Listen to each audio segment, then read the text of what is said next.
Pečiai yra, sakykime, viena iš labiausiai traumuotinų raumenų grupių. Ten yra pats nestabiliausias sąnarys mūsų kūno struktūroje ir dažnai sportininkai skundžiasi, kad jiems skauda pečius arba greitai pradeda skaudėti. Ir tai yra pasekmė, tai kad pratimai pečiams yra atliekami nepasiruošus, neapšilus, galbūt neteisingai leidžiant arba naudojant kažkokias visiškai kitokias technikas. Klasikinis pratimas sveikiems žmonėms yra štangos spaudimas nuo pečių stovint, tačiau kadangi dauguma naujokų ateina neparuošę stuburą, jų raiščiai yra silpni, todėl mes siūlom tą pratimą atlikti sėdint. Na, pirmiems bandymams galima naudoti ir įtvirtintą Smito štangą, kuri leidžia labiau susikoncentruoti naujokui tą pratimą atliekant ir labiau pajusti. Keliant į viršų reikėtų nesukelt pečių, tai yra tik ištiesti rankas, o leidžiant žemyn štangą turėtų įdėti iki pečių lanko. Mano akim klaida yra, kada štanga yra nuleidžiama tik iki ausų lygio. Kodėl? Todėl, kad apatinė deltos dalis praktiškai negauna apkrovos ir ateityje po kažkiek tai metų išaiškėja, kad sportininkas, nežiūrint to, kad liktai turi pečių lanką išvystytą, jis yra siauras ir neatrodo plačiapetis. Pratimą reikėtų atlikti vėlgi 4 bandymai po 80 pakartojimų. Šiaip pečiai mėgsta ir mažesnį pakartojimų skaičių, taigi jeigu jūs atliksit 6-8, tikrai nieko neįvyks. Tačiau naudojant didesnį svorį, kaip jau minėjau, visada būtina labai gerai iššildyti pečių lanką, pratimą pradedant su mažu svoriu. Kiekvienas žmogus, norėdamas parodyti jėgą, jis paprastai padaro rankas taip. Tai yra, tą daro ir boksininkai, ir ledo rutulininkai, ir daugelį kitų šakų atstovai. Taigi rankos pasvirusi visada yra kaip jėgos simbolis. Štangos lenkimas bicepsų, tą pratimą galima atlikti ir su hanteliais, tačiau štanga yra pradžioje geriau. Bet reikėtų nespausti pačio įrankio, laikant štangą rankose ir nebandyti sukti riešo, nes tokiu atveju jūs įgysit skausmą dilbėje ir su laiku negalėsit aplamai to pratimo atlikti su štanga. Taigi, jeigu jūs jau nesugebat susikoncentruoti ir nesugeba tą daryti, tai reikėtų daryti su hanteliais. Štangą paimam pečių plotyje, tai yra šalia mūsų šlaunų, pamažu lenkiam štangą iki krūtinės, sakykime, šiek tiek aukščiau negu mūsų krūtinės viršūnė ir lenkimo metu alkūnės nėra visiškai tvirtai įkaltos vietoje, jos švelniai gali atsitraukti atgal. Kodėl? Todėl, kad kitais atvejais žmogus pradeda gudrauti arba mūsų organizmas pradeda gudrauti ir mes tą pratimą pradedame atlikti visų kūnų. Tai yra pamesdami, naudodami nugaros, trapecijos raumenis, pečių lanko raumenis, o mes juk treniruojam bicepsą, taigi mūsų lenkiamasis dvigalvis raumuo turėtų gauti tą tikrą iškrovą. Atkreipkite dėmesį, kad štangą reikėtų nuleisti pilnai iki galo, ištiesti rankas pilnai, tačiau neišverčiant sąnario. Sąnario išvertimas gali atvesti prie traumų būtent sąnarių srityje. Tačiau daugumoje žmonių, kurie ateina iš kitų klubų, aš pastebiu, kad jie aplamai neištisi rankų, dar apie 10-15 cm eigos praktiškai lieka laisvos. Su laiku jūsų bicepsas gali sutrumpėti, atsirasti pakankamai platus tarpas tarp dilbio ir bicepso viršūnės ir tai tikrai nepadarys jūsų rankų gražių ir jūs negalėsit jų tai parodyti. Na, o pratimą reikėtų atlikti po 3-4 bandymus irgi po 6-8, po 80 pakartojimų. Tricepsas. Tricepsas yra pakankamai sudėtingas raumuo, tai yra 3 galvos ir be abejo, kad vienu pratimu mes ko gero pačio tricepso neišvystysim. Kaip ir bicepsas, tricepsas yra linkęs sukti, tai yra ne tik tai lenkiamasis raumuo, bet ir supinatorius, sukantis raumuo. Todėl ateityje, kada jūs grįsit savo treniruotės, jūs naudosit kitas technikas. Saugiausia atlikti įžanginiai treniruotėje mes naudojam gantelius ir ne po vieną ranką, nes paprastai tradiciškai vaikinas pradėjęs atlikti pratimą vieną ranką, jis bando suktis, gudrauti, pernešti ant sąnario apkrovą, didindamas svorius, jis visiškai užmiršta techniką. Tai, kad tas neįvyktų, mes tiesiog užkertam tą kelią ir guldom naujoką ant suolelio, pakeliam alkūnės iki nugaros lygio, prispaudžiam prie šoninių nugaros raumenų ir tiesiam gantelius atgal. Tiesdami atgal, iškvepiam ir stengiamės ištiesti iki galo. Gantelius šiuo atveju nesukam.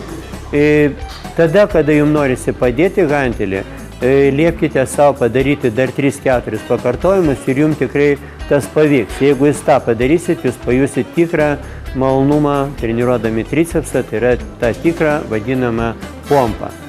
Na ir su viršutiniam raumenų grupėm, kaip ir baigiam, keliaujam prie šlaunų.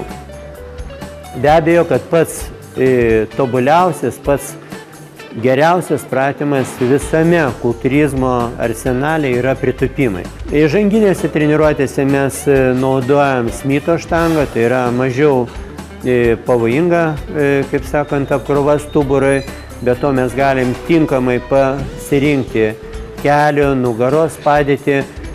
Atsistojam, pasimam štangą padėdami ant minkštųjų trapecinių raumenų, jokių būdų neleidžiam spausti stuburo.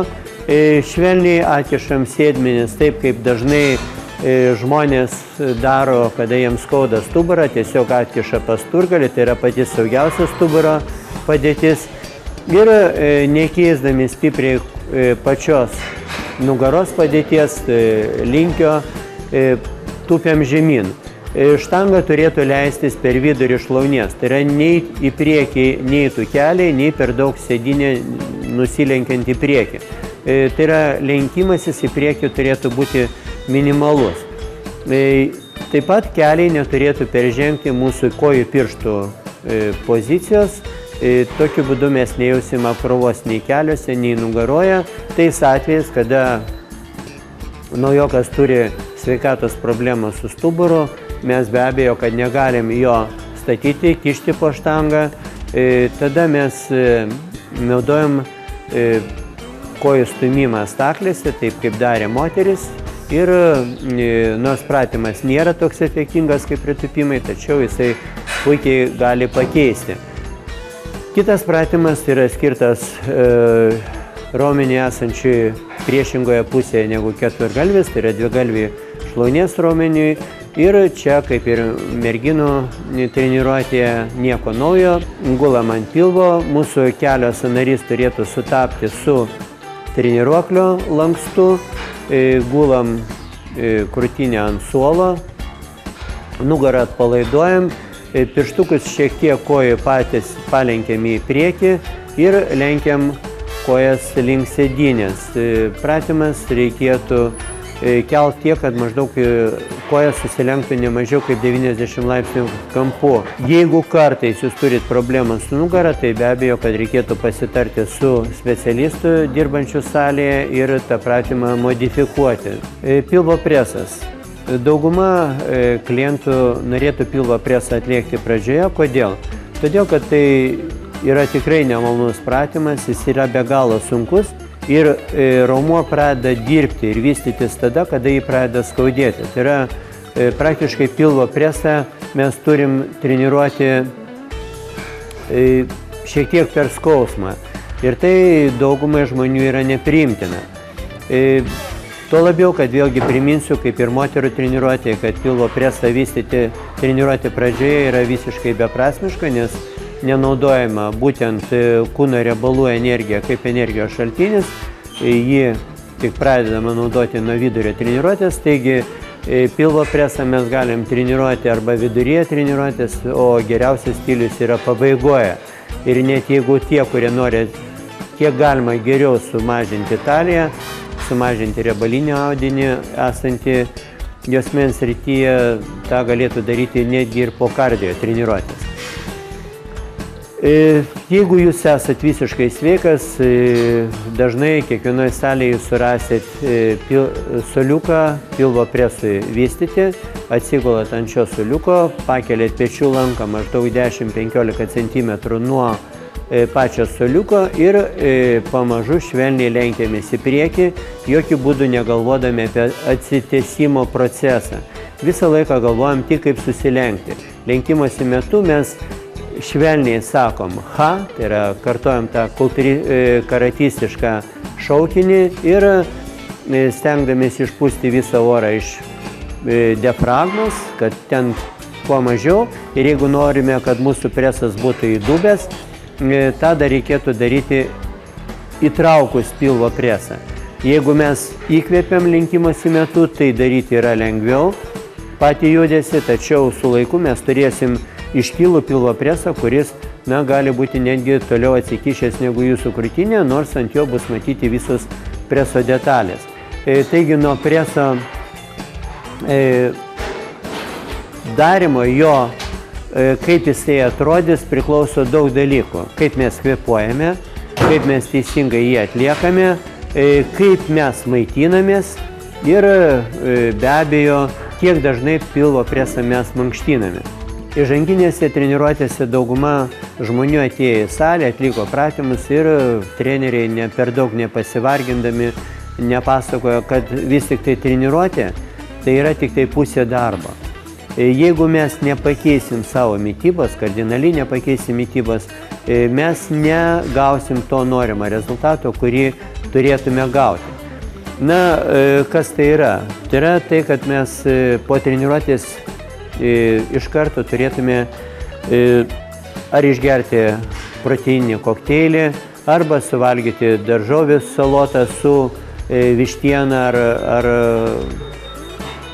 kiaušiniais, ar su žuvim. Valgyti reikėtų 5-6 kartus dienoje.